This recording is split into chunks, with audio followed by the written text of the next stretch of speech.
y'all feeling today? Listen, it is raining out here. Y'all see this? It's raining out here. And guess who out here? Your boy. That just goes to show you how dedicated I am to the three people that be watching my live. Listen, at the end of this 30 days, y'all three that be watching this live, we getting Chick-fil-A. Listen up. As y'all come in, go ahead, share this, like this, comment, get in the comment section. Talk to me. If I say something you like, let me know. I say something you don't like, let me know. Okay. Uh, if you're watching it on the restream, you're watching it on the replay, I'm sorry. Go ahead and let me know that you're watching on the replay. Maybe you weren't able to catch it live. If you're watching live, let me know where you're watching from. But today, I got some good stuff for y'all today. Today is day 7 of 30 Day Live. And today I'm gonna tell y'all the number one reason why I got a divorce and why you might be next. So I'm gonna be spilling some tea today. It's been a long time coming. Haven't had an opportunity to do so. As some might say, tell my truth. So today's that day. So if you're ready to hear some tea, you ready for me to spill some tea, go ahead and comment in the comment section with the little teacup emoji. Huh? Or just say tea. Something. I'm about to spill it today. We're going to get some today. Go ahead, tag whoever you want in this. Bring them all in. Tag your mama, tag your daddy. Heck, tag my ex if you want to. But today, I'm about to tell y'all the number one reason why I got a divorce and why you might be next. Listen, you may be watching this thing. You might be watching this because you want to hear about the tea. That's cool. You may be watching this because you're contemplating divorce. Well, I'm here to tell you the reason why I got a divorce and why you might want to reconsider or really sit back and reflect and make sure you're making the right choice. Or you may be here, you already got a divorce and you don't really know why you got a divorce, or you may think the reason you got a divorce is because of something you did. Maybe it was infidelity, maybe it was incompatibility, maybe it was just y'all just couldn't see eye to eye. They call that in the court system irreconcilable differences. Maybe that's the reason you think you got a divorce. I'm here to tell you that ain't the reason. That's not the reason why you got a divorce. It's always deeper. There's always more. And we're going to talk about it today. Okay? So, just to give y'all a little backstory, for those of you who've been following me for 3 days, y'all may know this, but I'm going to give y'all a little backstory. So, I was married for 10 years. I got married when I was 21. And, you know, met this young lady at church. Churches, they make y'all get married fast. Met this girl at church. Within 6 to 8 months, we were married, living together, growing. So we thought. Those 10 years were probably some of the most chaotic years of my life.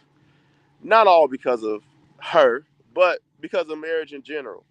I'm readjusting my life to being a single college student, to being a married husband, not only a married husband, but a married husband with kids. So I have this massive transition in life and I had to adjust to it. Financially, I wasn't just providing for one person, I was providing for three. And then when we started having more kids, I was providing for more. You know, uh, just a lot of adjustments had to be made. And in that 10 years, man, I realized that this isn't something that I want to continue. So I filed for divorce. Since that divorce, I've been on this journey of healing. I've been on this journey of self discovery. And I've been on this journey of transformation, which has led to where we are today. So that's my backstory. And now I'm about to tell y'all the reason why I got a divorce. Okay? Y'all ready to hear it? If you're ready to hear it, go ahead and put them ears emojis, them ear emojis. Ready to hear it. If you're ready to hear it, listen. Okay? Now you may say, Hey, Tommy, I already know why you got a divorce. There was some infidelity. Yeah, there was some infidelity. I cheated, she cheated. It wasn't it. But that ain't the reason why I got divorced. You may say, hey, Tommy, I know why you got a divorce. There was no financial stability. You didn't, there was no financial stability. You might be right. Finances wasn't consistent, you know. Money, is hard to come by sometimes, even with a job. You got expenses, but that ain't the reason why I got a divorce. You may say, Tommy, I know why you got a divorce. The reason why you got a divorce, because y'all not compatible. You you might be onto something. You know, looking back on it now, I probably wouldn't have went down that route. It wasn't a person you know, that was a person that I would consider myself dating. But that's not the reason why I got a divorce. Now you're saying, well, Tommy, why? Why did you get a divorce? What led to you getting a divorce? Okay. So many times in relationships, we look at the surface things and we never truly get to the root, right? We look at the symptoms. We look at the symptoms, but we don't get to what's actually causing the problem. Like right now, I'm out here, it's raining. I don't know if y'all could tell, but I'm all stuffed up. I'm not feeling the best. And just ain't feeling good. I got to figure out what's wrong. If I just say, oh, it's just my allergies, it may be just my allergies. But if I only diagnose that, or if I only take some medication for that, I can miss something else. So a lot of times we just measure the surface stuff. But it's always deeper than that. It's always deeper than that. So with me, the number one reason why I got a divorce was because of me.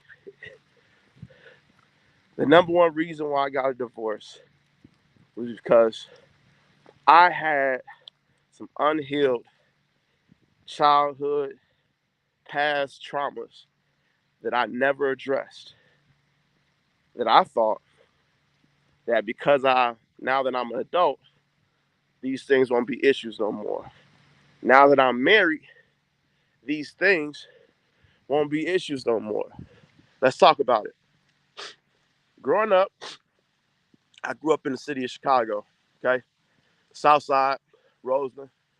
That's where I grew up at. As many of you know who've been in that area, know that it's a rough area. It's a tough area. So you got to have tough skin. You got to be, tough. Growing up in that environment, that was already a mindset that we had to have. In my family, there were a lot of boys. In my immediate family, it was just me and my brother. But my grandmother stayed next door. My aunt, my uncle stayed with her as well, and all my cousins stayed with her. And there was a lot of boys, right? And we would hang out. We would go outside. We would wrestle. We would play sports. But out of all of the boys in the family, I was the sensitive one. Good morning. How you doing? Not bad. Good. I was the crybaby, right? And because I was the crybaby, I used to get ridiculed for it. They used to call me every name in the book. You a girl, you a sissy, you a baby, all of that stuff, right? And because I'm internalizing these things, it really messed with how I view myself. It really messed with the way that I moved through society as I grew older. You know, nobody really wanted to be around me because like, oh man, all he gonna do is cry. And then on top of that, because we grew up in Chicago on the south side of the Roseland area, and it was tough. My mom bused us to school on the other side of town in Mount Greenwood. Now, those of you who don't know about Mount Greenwood, it ain't that many people like us there. It ain't that it ain't a lot there. So now, on top of my rejection issues at home, I go to a school where I got rejection issues there. Now, I say this because it ain't always about race. I realize now, looking back on certain situations, sometimes it ain't about race. It's about class. You know, it's about status. It's about other things. But I said all that to say this: I would go to school. You know, it was five of us, me and my siblings. My mom, she worked the job. My dad, he worked the job. But we didn't have a lot of money. I wasn't able to get the new Jordans. The freshest clothes. So my mom sent me to school clean. But you could tell that we weren't from that upper echelon of people. So I go to this school, I stand out, I get talked about, you know. Even though I was a kid that like everybody like, I got people wonder why I'm so funny, right? Why I can cut jokes real good. It's because man, I took a lot as a kid. Took a lot as a kid. So I'm at this school. I'm black in this white environment. On top of I ain't we ain't got money like that. So my apparel ain't up to par. I remember going to school once, my mom would tell her, hey, don't mess up them clothes. You mess up them clothes, you're going to be stuck with them. And I would mess up my clothes. So it was days when I had holes in my pants and my kneecaps and just looking rough. So I'm in that environment. So not only am I dealing with rejection at home, I'm dealing with rejection at school. So I go through school, experience that rejection. I move on up to junior high school. By then, we moved to Indiana. And here comes another dose of rejection. I go into an environment, my eighth grade year. I know absolutely nobody, no friends, no family or anything in this new city, in this new school that I'm going to. I'm a loner all by myself. I don't know nobody. So now I'm isolated. Coming to school, I'm different. And man, they talked about me like a dog. I had to work through some stuff just to get accepted into the friend groups that I was in middle school, And I told y'all the reason why I'm funny, the reason why I can cut jokes, because man, they used to talk about me. I used to get it.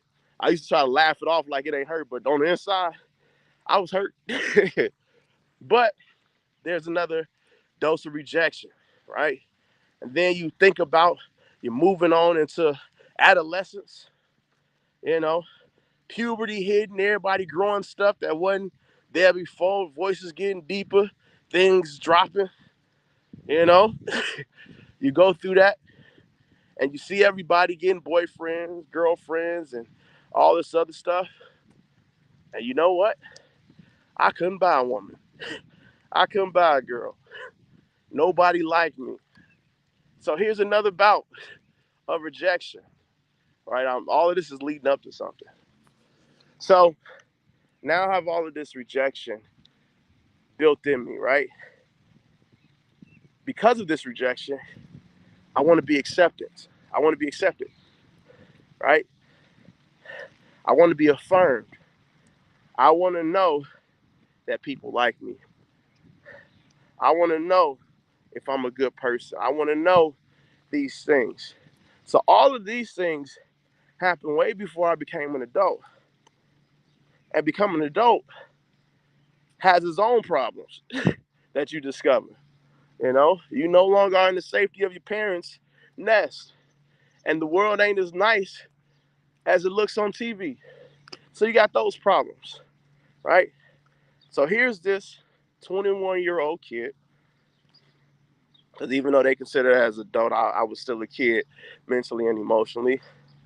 Here's this 21-year-old kid full of rejection, full of past trauma. Some of the things I really ain't even shared with y'all. I was molested as a kid, so I got that trauma, you know, rejection in the family, that I felt. Here I am, this 21-year-old kid, thinking that I'm about to get married to this person. One of the reasons why I got married was because if I got married, that proved to me I was a good man, somebody wanted me, and that I can get the action that I so desire. I'm talking about sex, y'all. It was hard out here for a pimp for about a year before I got married. It's hard out here for a pimp. you know, Not only that, but even talking about sex, my vision of sex was perverted by pornography, of course, being molested as well. So I had this habit, this addiction to watching porn. So all of this, remember, I'm telling y'all, all of this is presented to this young woman as a husband. On top of that, I have no reference of what it takes to maintain a marriage. So all of these things ultimately came to a head in my marriage. This is why I tell people all the time, marriage don't fix problems. They magnify. Any internal issue that you have, deal with it before you say I do. Because if you don't, you're going to be at that courthouse saying I don't no more. So get all of that together. But the combination of all of that stuff just played out in my marriage. Now, this ain't to say that it was all my fault.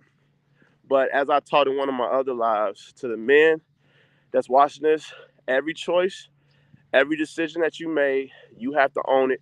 Take responsibility for your action. I don't care who did what. At the end of the day, you are responsible for your life. The choices that you make, the people you choose to be with, I don't care what they do to you. You chose that person. That's your fault. So, fellas, this is me taking ownership. This ain't me saying that the whole marriage failure was my fault. But I'm telling you why I got a divorce versus what I thought was the reason I got a divorce and why some of you people might be next. But listen, back to the story.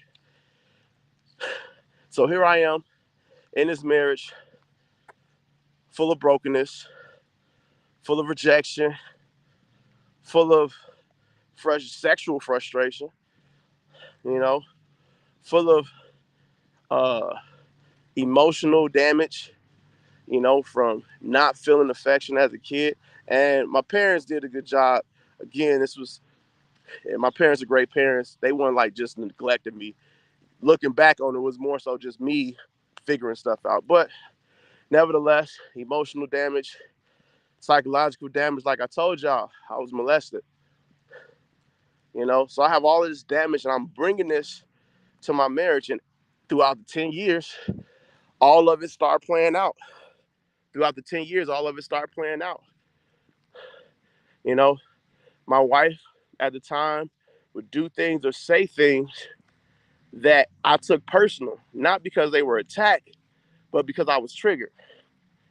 You know, anything that combated the idea that I was a good man, anything that combated the idea that I was desired or somebody wanted me, it triggered me. So my responses to those things were either shut down or to lash out. Neither one of them healthy. So that happened, right? You know, I'm dealing with that. But it wasn't until I went to therapy, got the help I needed, talked to the people that I needed to talk to, that I started working on myself. So I said all that to say this. The number one reason why I got a divorce is because I was broken. I wasn't a whole man. I wasn't put together. Now, that ain't to say that you got to be perfect when you step into marriage, because marriage is a learning experience. You're going to learn day to day. But you have to at least be in a space of spiritual, emotional, and mental health that You're not triggered by the things that have nothing to do with your ex. I mean, I said your ex. Well, if you divorce your ex, your wife. A lot of times we project our internal struggles onto the people that we're dating, onto the people that we're married to, and we blame them for why we responded the way that we responded. When the reality is, you never dealt with that issue. You never addressed that issue, and you're walking around in ignorance, blaming every surface thing when you really need to get to the root of why those things trigger you. And you need to pull that root up. You know, we live in it. I want to say that too. We living in a society where mental health is, people are aware of it now. Going to therapy, people are aware of it now. People are doing it, but they only stop at the acknowledgement of it, right? It's good to acknowledge that you got problems. It's good to acknowledge that you need to change some things, but you have to do the work to change those things. Imagine me doing all of this work, getting to the root of why I feel the way that I feel. And I get to that root and I look, I say, so that's why I'm the way that I am. Good to know. And then I walk away from it. What does that change? So you got to do some deep digging and pull up them roots. And until you get to those roots, you're going to be in these cycles, man. Broken relationships, broken marriages, broken families, all that other stuff. So the reason why I said you might be next is because if you're not doing the work now, if you haven't done the work, if you're not looking internally, becoming self-aware, that might be the next move, man. And I hate to say it because contrary to popular belief, even though I got a divorce, I am not an advocate of divorce. I believe in marriage. I believe in family. I believe in working that thing out. But I also understand that sometimes it just doesn't work. And it's not going to work if you are unwilling to take a look in the mirror and say to yourself, I got issues and I got to deal with them. Nobody else should have to deal with your issues. Your spouse, you know, and you hear this all the time, man, I need her. I need her to be my peace. I need her to help bring healing. No, that's not her responsibility. That's your responsibility, player. She got her own life, you know. She got her own internal struggles, her own things. And then you want her to marry you and be your peace and help you heal. No, fella, you gotta come already together. Now there are aspects of marriage that do bring healing to certain areas, but the prime objective should not be you getting married because they bring you peace and they need to heal you. Peace is important. They should bring you peace. But that shouldn't be your measuring stick because the marriage ain't gonna always be peaceful. There's gonna be some days that they get on your nerves. So that shouldn't be the prime object. Oh man, she didn't cook my eggs wrong. I'm out. Nah, man. Nah. It's your responsibility to deal with those things. And if you don't deal with those things, you're gonna be just like me in that courthouse saying I want out. Or they go be in that courthouse saying they want out. Listen, man, I get on here every day to talk to y'all about why I experienced the things that I experienced, what I did, how I overcame them so that I can help y'all. Number one, either avoid what I went through, or if you went through it, reaching out a hand and pulling you through. The things that I say, some people don't like, and that's completely fine. I might say something that piss somebody off. If I do, let me know in the comment section so we can talk about it. I'm trying to get this algorithm to pump my videos up. But seriously, y'all, the number one reason why I got a divorce was all me. And you have to take that same responsibility. Now, you might be saying, well, Tommy, I did have myself together and I did everything right. It was her. She cheated on me, or she didn't want to be with me no more. She felt that I wasn't this, and it's still your fault. It's still your fault. You want to know why? Because you picked that person. You can't turn that person to a villain because they no longer fit the the idea that you had of them, you should have did better investigation. You should have spent more time vetting that person. You should have waited to see them in different seasons of their life. See what their relationships are like with their family. See what it's like when they mad. See what it's like when they happy. See if they hold grudges or not. You didn't do that, and you married this person, and now this person is being who they always been, and you want to blame them. That's not their fault. That's yours. So at the end of the day, that divorce that you're thinking about is potentially going to be your fault. You might want to rethink this. That divorce that you already got, that you going through right now, that's your fault. All right? So, listen, man, I really, really want y'all to understand that it's important and vital that you take the time to not only become self-aware, but to do the work that you need to do to make sure that you ain't stepping into a situation and you're bringing your baggage and bleeding all over the place. Again, we all gonna have baggage. We all gonna have something that we've been through, but it's our responsibility to manage that baggage. We can't come into a relationship with our baggage, hand it off to our spouses, and say, hey, you need to do something with this. Imagine being at a airport, right? You at an airport, you got your luggage. Now this luggage is beat up. This luggage is terrible, rips in it, holes in it, all this other stuff. And I come with my bag to baggage claims for them to measure my thing before I get on the plane, right? So I get on this plane. Again, they measure it, they look at it, they see some of the damages. Sometimes they don't see the damage. They throw that thing on the flight. I get to my destination. When they pull my bag off, because I had holes in my bag, all my clothes spilled out everywhere. Some of the stuff went missing, all this other stuff. And then I try to blame them for my stuff falling out of my bag. I had holes in that bag before I got to that flight. And I still got on that flight knowing that I had holes in my bag. The things leaked from those holes into the plane, and now I'm mad at the plane for my stuff being messed up. You can't do that. You were damaged before you got in this relationship, and whatever triggers you, you need to figure that out and control that, because it's not your spouse's responsibility to manage your triggers or to walk on eggshells to make sure you're not triggered. Now, there's safety, there's boundaries, there's respect, but it's not their responsibility to manage that. That's yours. So, listen, man, y'all get it together, okay? I'm sharing with y'all what I learned, giving y'all the tea. Huh?